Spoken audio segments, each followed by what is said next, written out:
Hello, everybody. Welcome to the county seat. I'm your host, Chad Booth. Today we are at the Department of Natural Resources headquarters to take a half hour to talk to the new director of DNR, Brian Steed. And we want to welcome you to the show, Brian. Thank you so much. So I guess, you've kind of been on the fringe of our show before. You've been on a couple of times in our different programs, but some people don't know what your genesis is that got you to this position. Tell us a little bit about your life in public policy. That's a longer story.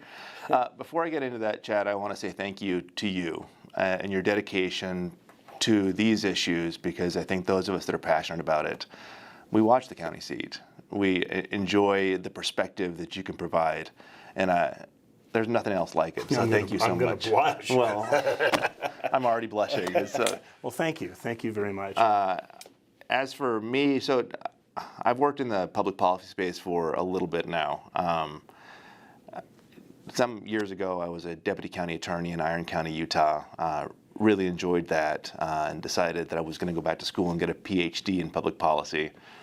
I don't know why I did that, but that's what I decided to do. And I ended up studying a lot on natural resources issues. I ended up back at Utah State.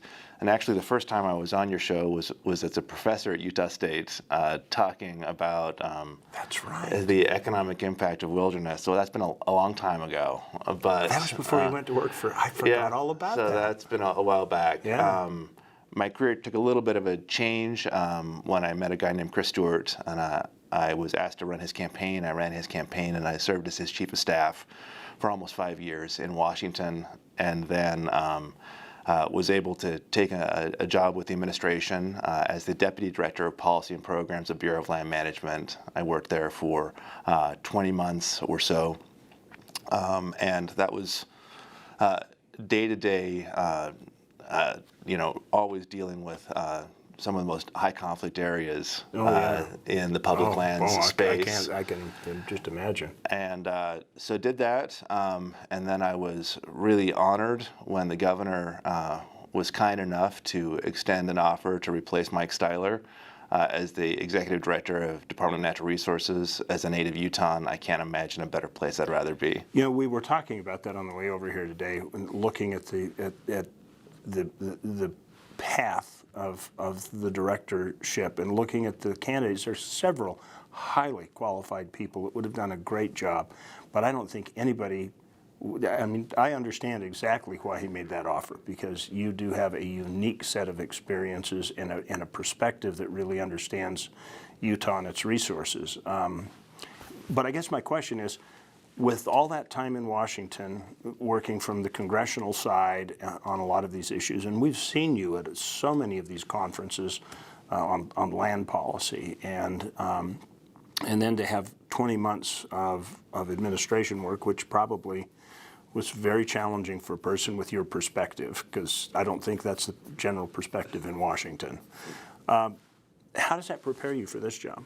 So I'll say two things. Mm-hmm. First of all, it gives me a absolute feeling of gratitude to be back in a state where there is a functional government, and really people, despite disagreements, and there always will be disagreements in a public policy space, despite those disagreements, I think that the tone is much more civil in the state and much more, it's a much nicer environment to work in. Mm-hmm. And I think that we've all watched Washington for a time and noted the dysfunction that really defines Washington right now. And it's nice to be in a state that is not dysfunctional and to be back in doing the same kind of things that I care about, but doing it in an environment that's much easier to work in. So that would be one. Two, as for the experience in working on the federal side, it certainly gave me a perspective to the complexity of federal issues and just how many people are really chiming in on these issues. Mm-hmm. It is a very complicated process, and in Utah, I think that we have all those voices. Sometimes those voices aren't as loud as they are in Washington, D.C., and that becomes a little more conflict-centric in D.C., and I understand that conflict now better having worked there. That's good. I want to kind of shift that to talking about the department that you inherited. Mike had been here a long time, and we had him on the show probably 6 months ago. How did he set you up Set me up.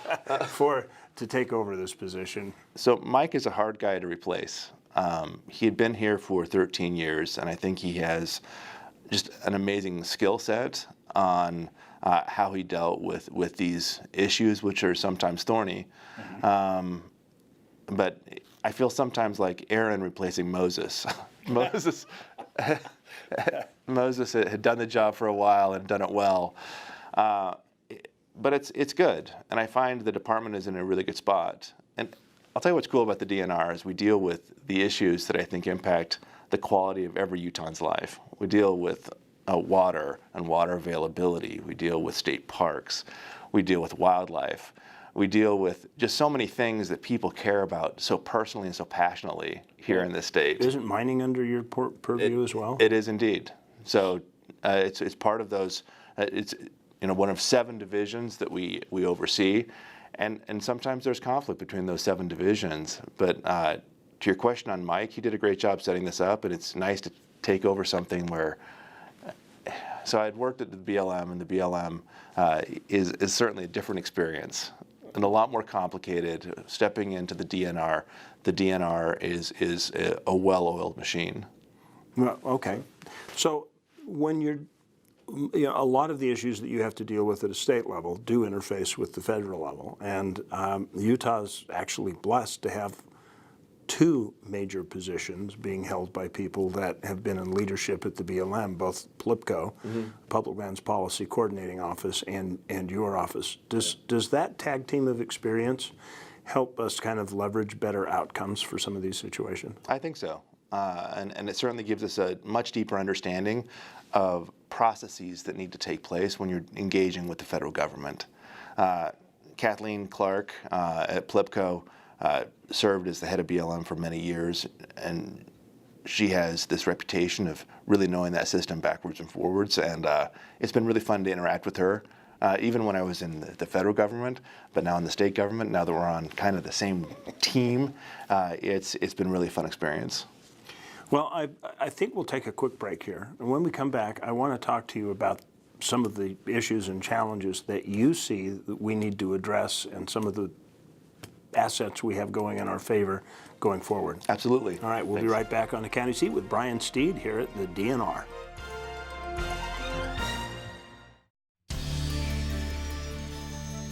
Welcome back to the County Seat, talking to Brian Steed, the head of the DNR for the state of Utah.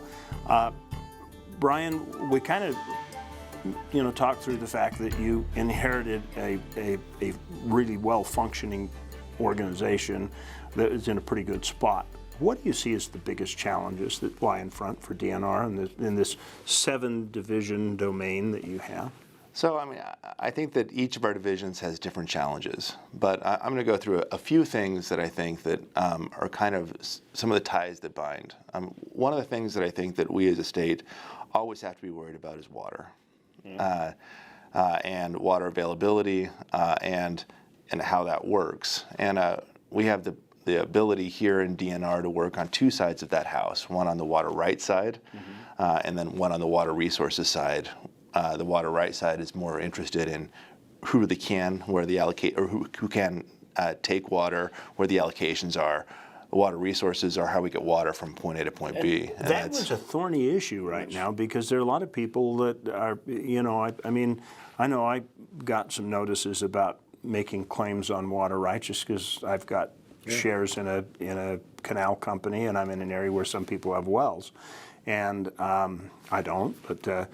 But as I look at this across the state, some people are really concerned that the state is trying to make a grab of all the water. But isn't that kind of in the state's domain to do that? So it's not the state making a grab on the water. The state has a responsibility to understand how much water there is and how those allocations occur. In some areas, we've had a system where we've appropriated many, many rights, right? But we've never had an accounting of how much actual water there is. And so we're in the process of doing these adjudications.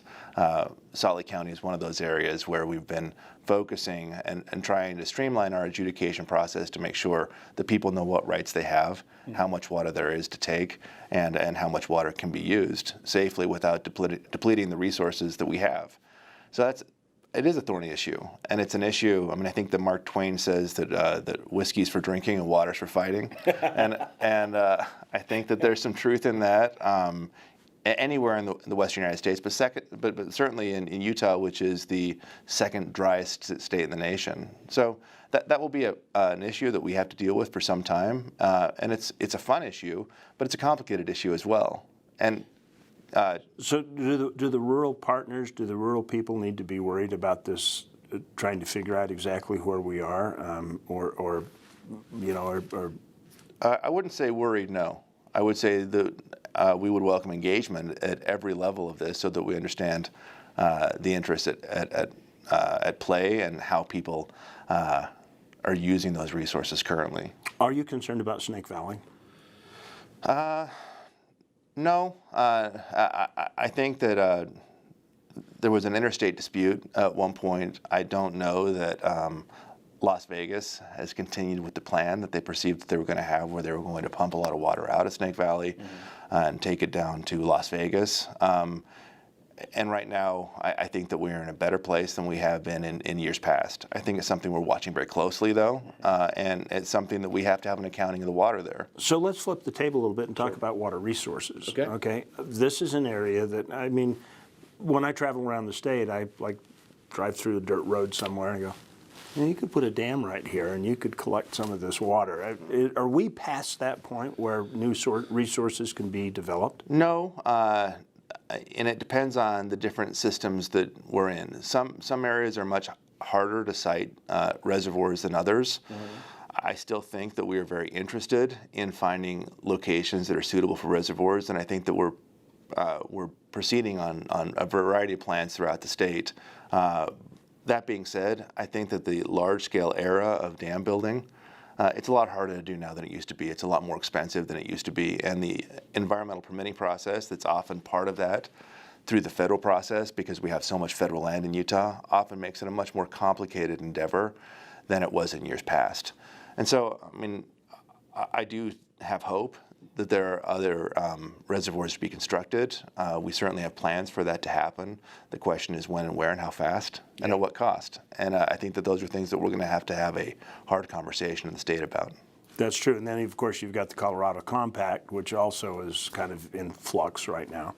Sure. And I mean, there is always pressure on the Colorado River. There are a lot of people that are interested in it. What I'm most concerned about is that Utah is able to use its allocation of the Colorado River Compact and getting plans in place so that we're able to use that allocation, and that allocation is not shifted from Utah to other states. Okay, very good. Let's pick something else off of the list. So I would go next, probably wildfire. I think it's something that we all should be concerned with. And if you look on the federal side of the house, I think that we've had many, many years of forests that are overgrown, that are oftentimes really set up for catastrophic fire. And those catastrophic fires have a cascading effect of problems that they cause then with the watersheds, with wildlife, and then even on ecosystems. And if we could avoid catastrophic wildfires, I think we'd be in a better place in the state. Now, fire is part of the system, right? And fire will always be part of any management of public lands. That being said, managing how hot, how fast, and how much burns, I think is a very important thing. And one thing that we as a state have been very concerned with is fuels management. So I've been working with our Division of Forestry, Fire, and State Lands on identifying fuels management projects. When did it become unpopular or unacceptable to actually function a forest like it is an agricultural product? Because I mean, you talk about fuels management and, oh, well, we have to take these trees out. But there was a time where you could take trees out. You could make money for the U.S. Treasury. States could benefit from a healthy logging program, and you'd have a healthier forest. Can we get back to that? I think to a degree, yes. I mean, I think it's going to take some time. And if you were to look at the infrastructure that backed up that treating forests as part of agriculture, much of that infrastructure, whether it be the sawmills or even the people that go out and cut the timber, much of that is dried up throughout rural Utah.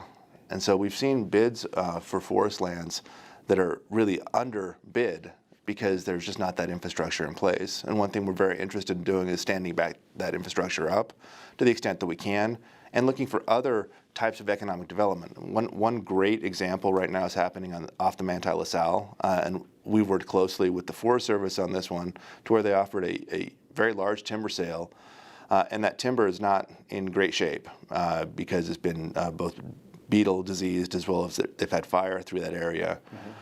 But it's still good for a variety of economic uses. One of the things they're doing with it is chipping it for turkey farms, which is a pretty ingenious use, and it's an economic use that's important. Second thing they're doing there is building, using it for firewood. If you go to every Maverick, or not to put a plug for Maverick, every other store, you can get a bundle of firewood. That wood comes from somewhere. That you can't burn on the Wasatch Front because of air quality. Well, that's also true. That's outside of my discretion. So. Okay. Let's focus on something else. We don't have a whole bunch. Well, actually, I need to take a break. And Okay, then we'll come great. back and we'll pick up another All right, topic. thanks. All right. We're watching The County Seat with Brian Steed at DNR.